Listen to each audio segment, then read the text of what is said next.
Important in text question answers. In text exercise 1, an object has moved through a distance. Can it have a zero displacement? If yes, support your answer with an example. So our answer will obviously be yes, because let us take an example. When an object starts its journey from point A, it moves from point A to B, then from B to C, from C to D, and then from D to A. So its initial and final position is point A. As you can see, A to B, B to C, C to D, and D to A, all the distances are 20 meters. So it has totally covered 80 meters as a distance. But its initial and the final position are the same, that is A. So its displacement is 0. In the next question, it is given which of the following is true for displacement. Number A, it cannot be 0. So it is obviously false. Displacement can be 0 as we have seen in the question 1. Number B, its magnitude is greater than the distance traveled by the object. So that is obviously not true, because displacement is the shortest measurable distance between initial and the final position of an object. It cannot be greater than the magnitude of the distance traveled by an object.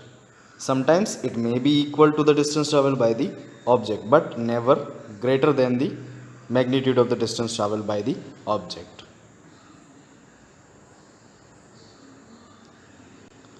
Next, let us take a numerical. An artificial satellite is moving in a circular orbit of radius 42,250 kilometers. Calculate its speed if it takes 24 hours to revolve around the earth. We need to calculate the speed. So what we need is distance and time.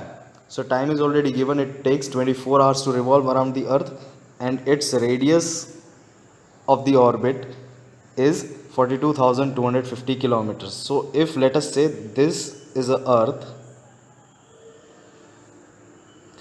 and the satellite is moving around the earth in an orbit, so its radius from the center, that is 42,250 kilometers. So the distance covered by an satellite around the earth in an orbit will be the circumference of the circle, and the circumference of the circle is what we know as 2 pi r. So its distance will be 2 pi r, and hence we know the formula for the speed, that is v is equals to distance upon time. Distance is 2 pi r divided by time t. Substituting all the values, 2 pi and radius whatever it is given, so we get is 2 into 3.14 into 42,250 divided by 24. So it will give us answer in kilometer per hour, because radius is given in kilometers and time is given in hours. So its speed is 1.105 into 10 raised to 4 kilometer per hour, which is 3.069 kilometer per second. We can approximately take it to the 3 kilometer per second. Next question, distinguish between speed and velocity. Speed is the distance traveled by an object in a given interval of time, but velocity is displacement of an object in a given interval of time. So there is a difference of the numerator. In speed we take distance, in velocity we take displacement. Distance is a scalar quantity, displacement is a vector quantity.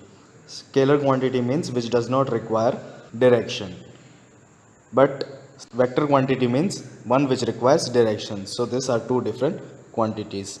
So its formula is given by distance traveled by time taken for the speed, and for the velocity displacement upon time interval. So speed of an object can never be negative, because distance traveled by an object will never be negative.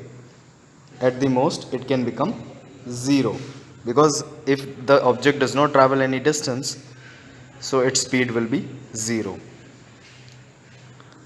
and hence it can never be negative.